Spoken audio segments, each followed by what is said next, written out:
This is Cypress Grove Nature Center in Jackson, Tennessee, a place that we used to stop with our kids on our way out to Oklahoma every summer.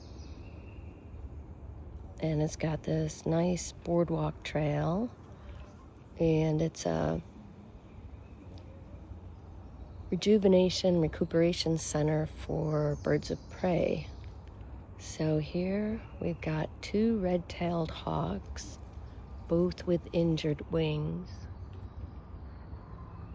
Oh, you can see the tail feathers really well on that one now. Another one up there.